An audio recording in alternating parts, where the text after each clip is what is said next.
Hey guys, comic boys के एक और एपिसोड में आप सभी का स्वागत है। तो ऐसे मान लो कि छोटे भाई की मम्मी चप्पलों से कुटाई कर रही है और आप कोने में छुप के खड़े होकर बिल्कुल लाइव मजा एंजॉय कर रहे हो, लेकिन तभी अचानक उनकी नजर आपकी मुस्कुराती हुई शक्ल पे पड़ी और फ्लो में दो सपाटे आप में भी कुदा दिए तो आपको कैसा लगेगा?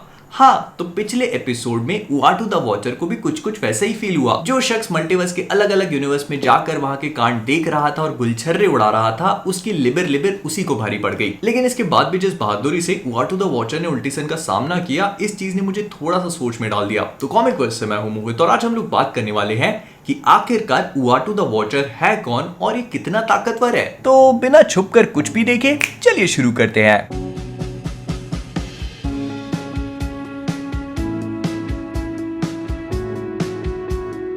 तो सबसे पहले बात करते हैं इस बारे में कि आखिरकार उआटू है कौन। तो मैंने पहले भी बताया है कि उआटू वॉचर्स नाम की एक स्पीशीज को बिलोंग करता है, जो मार्वल के कॉमिक बुक यूनिवर्स में एक बहुत ही एंशिएंट एंड पावरफुल स्पीशीज है। ऐसा माना जाता है कि पहली रेस है जिसका क्रिएशन हुआ था और इसी वजह से इनके पास कॉस्मिक लेवल की पावर्स एग्जिस्ट करती हैं, लेकिन ये लोग इनका इस्तेमाल करके किसी की भी मदद नहीं करते, बस खड़े होकर देखना पसंद करते हैं। लेकिन अगर आप लोग सोच रहे हो तो नहीं, स्टार्टिंग से ऐसा कुछ भी नहीं था। इनफैक्ट स्टार्टिंग में तो वॉचर्स ने कुछ अच्छा करने की कोशिश करी थी जब उन्होंने प्रोसिलियंस नाम के एक प्लैनेट पर जाकर वहां के जो लोग थे उनको एटॉमिक एनर्जी मतलब एटॉमिक टेक्नोलॉजी प्रोवाइड करी ताकि वो अपने आप को डेवलप कर सके, ग्रो कर सके, क्योंकि वॉचर्स दिल के बड़े अच्छे लोग थे। और कुछ समय बाद जब वो वापस इस प्लैनेट पर आए देखने के लिए कि क्या क्या कारनामे कर रहे हैं ये लोग, तो इन्हें पता लगा कि प्रोसिलियंस ने अपने खुद के आपस में ही लड़ाई करके एक पूरा का पूरा न्यूक्लियर वॉर ही कर लिया था। और ये सब कुछ देखकर उआटू के पापा इगोर ने कहा कि बस बहुत हो गया, अब चाहे कुछ भी हो जाए वो किसी के भी मामले में कभी भी टांग नहीं अड़ाएंगे,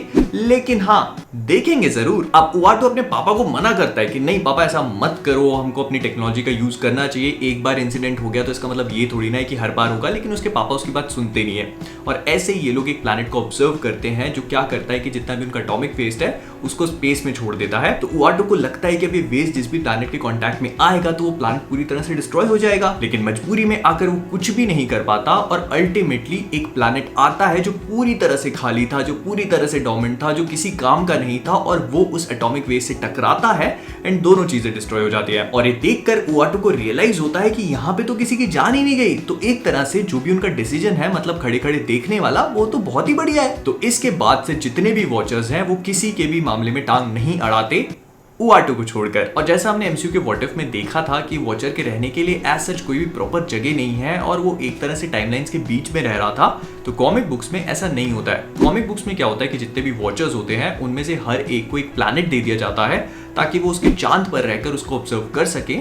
और हमारी अर्थ का वॉचर जो है वो उआटू है, जिसका घर चांद पे बना हुआ है, जिसे वो सिटाडेल कह के बुलाते हैं। और ये चांद का एक्चुअली में ब्लू सरफेस है, मतलब वो वाला एरिया जिसे हम लोग नहीं देख सकते, तो वो चांद की एक तरह से पीछे वाले सरफेस पे रहकर सब चीजें देख सकता है। अब देखो, ये बात तो हम सभी लोग जानते हैं कि एमसीयू का जो कंसेप्ट है वो कॉमिक बुक से काफी ज्यादा इंस्पायर्ड होता है, काफी ज्यादा मिलता जुलता है, मतलब सारे कैरेक्टर्स वही हैं, लेकिन ये लोग छोटी छोटी चीजों को चेंज कर देते हैं। फॉर एग्जाम्पल, कॉमिक बुक्स में जहां भी उआटू अपीयर होता है तो वो गायब नहीं रहता, वो जितने भी कैरेक्टर्स हैं उनको नजर आता है। मतलब जैसे हमने व्हाट इफ में देखा था तो उआटू किसी को भी दिखाई नहीं देता, वो बैकग्राउंड में अपनी बातें करता रहता है, अपनी कमेंट्री चलने देता है। लेकिन मार्वल कॉमिक्स में तो भाई साहब कहीं भी टपक पड़ते हैं और सबको दिख भी जाते हैं। इनफैक्ट इन भैया के आते ही मार्वल के जितने भी सुपर हीरोज हैं वो समझ जाते हैं कि पनौती आ गई है, मतलब कांड बड़ा होगा। फिर इसके अलावा ये जो भी चीजें, जितनी भी चीजें ऑब्जर्व करता है, जो कुछ भी देखता है, वो सारी की सारी इंफॉर्मेशन अल्टीमेट मशीन नाम के एक डिवाइस में स्टोर्ड होती है। खैर, अगर कॉमिक बुक्स की बात करी जाए तो वॉचर वैसे तो मार्वल कॉमिक्स के बहुत सारे हीरोज के बीच में आकर उनसे इंटरैक्ट कर चुका है और चीजों में इंटरफेयर भी कर ही देता है, वो दूसरे वॉचर जैसा नहीं है।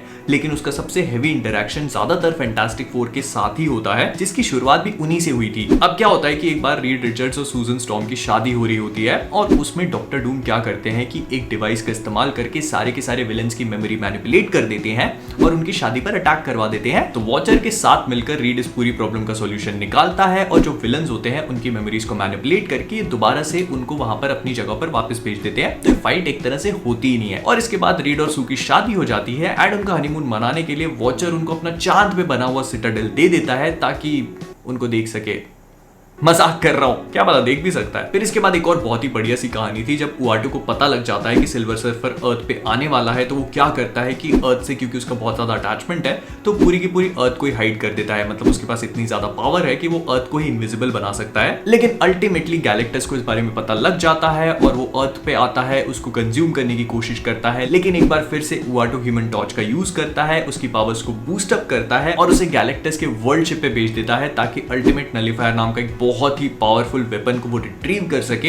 एंड यही एक वेपन है जिससे गैलेक्टस बहुत ज्यादा डरता है। तो अल्टीमेट नलीफायर को देखते ही वो वहां से कट लेता है। बट इन सारी चीजों को देखकर आपको ये बात तो समझ में आ ही गई होगी कि मार्वल कॉमिक्स में वॉचर ने अभी तक किसी से फाइट नहीं करी और कोई भी ऐसा बहुत बड़ा अचीवमेंट नहीं किया। वो क्या करता है कि लोगों को मैनिपुलेट कर देता है, उनकी मदद कर देता है इनडायरेक्ट और डायरेक्ट तरीके से। मगर इसके बाद एंट्री होती है उआटू के लसन भतीजे एरन की। वो क्या करता है कि अर्थ पे आते ही सबसे पहले मैनिपुलेशन का गेम शुरू कर देता है। सबसे पहले वो इनह्यूमंस और फैंटास्टिक फोर को एक दूसरे के खिलाफ मैनिपुलेट करके उनके बीच में फाइट स्टार्ट करवा देता है और इस तरह से अर्थ एक बहुत बड़े खतरे में पड़ जाती है। लेकिन डॉक्टर डूम को जैसी ही बात पता लगती है कि एरन नाम का कोई एक वॉचर है जो अपने मार्ग से भटक चुका है, तो सबसे पहले जाकर उसकी पावर को खींच लेता है। लेकिन एरन उससे भी 2 कदम आगे है। वो एक और बड़ा डिस्ट्रैक्शन क्रिएट करके डॉक्टर डूम से अपनी पावर को वापस लेता है और पूरे के पूरे यूनिवर्स को खा के उसे ब्लैक होल बनाने की कोशिश करता है, ताकि एक नए यूनिवर्स का जन्म हो और फिर वो उसे मैनिपुलेट कर पाए।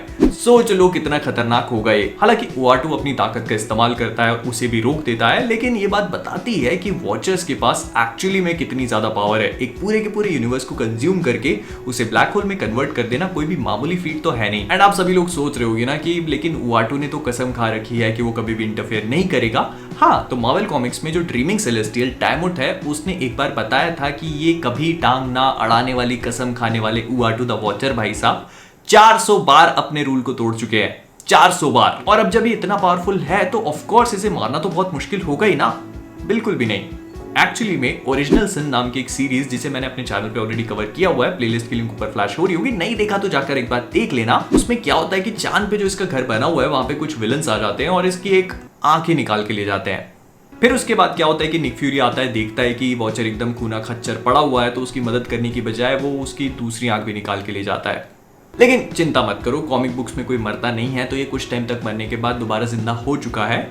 और अगर इसी के बाद हम इसकी पावर्स की बात करें तो वॉचर के पास, उआटू द वॉचर के पास बहुत सारी पावर्स हैं, जिसमें सबसे मेन पावर आती है टेलीपैथी की। अब देखो, अभी तक हमने व्हाट इफ के किसी भी एपिसोड में उआटू को किसी का भी दिमाग पढ़ते हुए या उससे खेलते हुए नहीं देखा, तो ये कह पाना थोड़ा सा मुश्किल है कि एमसीयू में उआटू के पास ये पावर है भी या नहीं। लेकिन हाँ, कॉमिक बुक्स में वो इसी पावर का इस्तेमाल करके अपने आप को या जिसको चाहे उसे इनविजिबल बना सकता है। तो हो सकता है कि व्हाट इफ में भी वो इसी पावर का इस्तेमाल कर रहा हो, मतलब टेलीपैथी का यूज करके ही अपने आप को इनविजिबल बना रहा हो। फिर इसके बाद इल्यूजन्स क्रिएट कर सकता है, मतलब अपना रूप चेंज करके किसी का भी रूप ले सकता है और उससे उसके रूप में जाके मिल सकता है। फिर इसके बाद एनर्जी मैनिपुलेशन, मतलब ऐसा कहा जाता है कि एनर्जी को मैनिपुलेट करके उसे अपनी पावर के फॉर्म में यूज कर सकता है, जैसा हमने व्हाट इफ के एपिसोड में देखा भी था। और कॉमिक बुक्स में ऐसा माना जाता है कि इसके पास गैलेक्टस के बराबर कॉस्मिक पावर है। फिर टेलीपोर्टेशन कर सकता है, मतलब चुटकी बजाते इधर से इधर। फिर इसके बाद टाइम ट्रैवल खुद तो कर ही सकता है और पता नहीं कितने सारे लोगों को और भी करवा सकता है और करवाता है, क्योंकि आधी से ज्यादा प्रॉब्लम्स का सॉल्यूशन इसका ऐसे ही निकलता है कि कुछ कैरेक्टर्स को उठाकर टाइम में पीछे भेज देता है, फिर वो वहां जाकर कुछ कांड करते हैं जिसकी वजह से प्रेजेंट चेंज हो जाता है। पोलार्ड तो जबरदस्ती हाथ पे पट्टा बांध के घूम रहा था। एमसीयू में ये चीज अभी भी नहीं दिखाई गई है, तो ये कह पाना मुश्किल है कि उआटू टाइम ट्रैवल कर सकता है या नहीं। इसके बाद उड़ना, लड़ना, चढ़ना, अमर होना, मतलब इमॉर्टैलिटी जैसी छोटी मोटी पावर्स भी हैं इसके पास। एंड अगर इसके बाद इसके फीट्स की बात करें तो ये गैलेक्टस से 2-2 हाथ करके अच्छी खासी फाइट कर चुका है और मार्वेल, जो मतलब कैप्टन मार्वल मूवी का विलन था, उसको तो घसीट घसीट के मारा था इसने। लेकिन इन सब चीजों के बाद भी मार्वल कॉमिक्स में वॉचर मतलब उआटू के बहुत ज्यादा फीट्स नहीं है। और मार्वल कॉमिक्स में जितना उआटू ने अपनी शक्ति का प्रदर्शन किया है, उससे कहीं गुना ज्यादा उसके नालायक भतीजे एरन ने करा है। जैसे फैंटास्टिक फोर और इनह्यूमंस को आपस में भिड़वा देना, फिर फैंटास्टिक फोर को खुद से हरा देना, डॉक्टर स्ट्रेंज को मैनिपुलेट कर देना और उआटू द वॉचर से होने वाली फाइट में रियलिटीज तक को शैटर कर देना। इसके अलावा कॉमिक्स में कलेक्टर ने खुद कहा है कि वॉचर्स के पास इतनी पावर है कि वो उसके भी काम डाल सकते हैं। ऑल द एमसीयू में हम सभी लोगों ने देखा है कि कलेक्टर की उतनी ही औकात है जितनी अपनी घर में घुसने के बाद होती है। नहीं पापा, मजाक कर रहा हूं। नहीं, आप क्यों मेरा गद्दा बाहर फेंक रहे हो, मैं खुद ले जाता हूं ना। फिर इसके बाद कई सारी कॉस्मिक बीइंग्स बार बार ये चीज बोल चुकी हैं कि वॉचर्स अपनी पावर का इस्तेमाल करके प्लैनेट्स को तो शैटर कर ही सकते हैं, कई सारे यूनिवर्स को थर थर कपा देते हैं ये। तो मतलब आप बस इतना समझ लो कि व्हाट इफ के 8th एपिसोड में जो उआटू की पावर लेवल्स हमें दिखाए गए वो एकदम उस लेवल पे तो नहीं थे जो कॉमिक बुक्स में हमें दिखाए गए हैं, लेकिन उसके आसपास जरूर थे। अनलाइक थॉर एंड हल्क जिनको इन लोगों ने बहुत ही ज्यादा टोन डाउन कर दिया था, उआटू द वॉचर को उन्होंने इतना पावरफुल दिखाया है कि वो एक आर्टिफिशियल इंटेलिजेंट रोबोट जिसके पास रंग बिरंगे कंचों का मंगलसूत्र है उससे फाइट कर रहा था। और अगर आप लोग सोच रहे हो तो मैं आपको बता देता हूं कि नहीं, कॉमिक बुक्स में ये ऐसा कोई भी आर्मर पोजेस नहीं करता, बस एक चोगा वोगा धोती वोती लपेट के घूमता है। लेकिन इसका जो कमीना भतीजा एरन था ना, उसके पास कुछ कुछ ऐसा ही आर्मर था। अब उआटू द वॉचर को लेकर जो सबसे बड़ा कॉन्ट्रडिक्शन है मार्वल के कॉमिक बुक्स में और सिनेमैटिक यूनिवर्स में, उसे भी मैं पॉइंट आउट करना चाहूंगा। तो देखो, कॉमिक बुक्स में ऐसा कुछ दिखाया गया है कि उआटू द वॉचर अर्थ के ऊपर रहता है, मतलब अर्थ के चांद पे रहता है और वहां पर जो कुछ भी होता है उसे ऑब्जर्व करने के लिए रिस्पॉन्सिबल है, मतलब एक ही रियलिटी के एक ही प्लैनेट पे। लेकिन वहीं दूसरी तरफ हमने मार्वल के सिनेमैटिक यूनिवर्स में देखा है कि उआटू द वॉचर एक टाइमलाइन के बीच में रह रहा है और मल्टीवर्स को ऑब्जर्व कर रहा है पूरे के पूरे। मतलब अगर आप कॉमिक बुक्स में देखोगे तो मल्टीपल वॉचर्स हैं जो अलग अलग प्लैनेट्स को देख रहे हैं, और उसके भी ऊपर से जो पूरा मल्टीवर्स है उसमें भी इन सारे वॉचर्स के अलग अलग वर्जन्स एग्जिस्ट करते हैं। लेकिन वहीं दूसरी तरफ मार्वल के सिनेमैटिक यूनिवर्स में ये चीज बिल्कुल ही डिफरेंट तरीके से दिखाई जा रही है। ऐसा लग रहा है कि पूरे के पूरे मल्टीवर्स में एक ही उआटू द वॉचर है जो पूरे मल्टीवर्स को ऑब्जर्व कर रहा है। इन सब चीजों के बारे में आप सबको क्या लगता है मुझे कमेंट्स में बताना मत भूलना। तो विद दैट बीइंग सेड हम लोग इस वीडियो को यहीं पे रैप अप करेंगे। अगर आपको वीडियो पसंद आया हो तो प्लीज इसे लाइक और शेयर करना मत भूलिएगा। फिर इसके बाद अगर आप सभी लोग कॉमिक वर्स पे नए हैं तो वो नीचे वाला सब्सक्राइब बटन आपको अभी भी लाल रंग का दिख रहा होगा, उसे टच करिए और ग्रे बना दीजिए। मैं बोलता रहता हूं पर करना तो है नहीं, कर दो यार, 700 के हो जाएंगे जल्दी से। फिर इसके बाद जब इतना कर लिया तो फेसबुक, इंस्टाग्राम, ट्विटर, डिस्कॉर्ड सारी लिंक डिस्क्रिप्शन में यार, सारी की सारी एक बार जाके फॉलो करके तो देखो, क्या बढ़िया मीम डालते हैं अपन।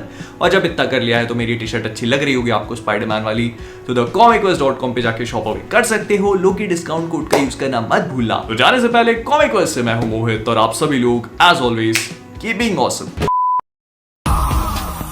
दुष्ट है ये, सख्त है, सर दर्द बड़ा जबरदस्त है। क्या हाल है घुटनों का, ये क्या हाल है, कमर दर्द से बेहाल है। नया लाल झंडू बाम अल्ट्रा पावर, अब हर दर्द की बोलती बंद। Meanwhile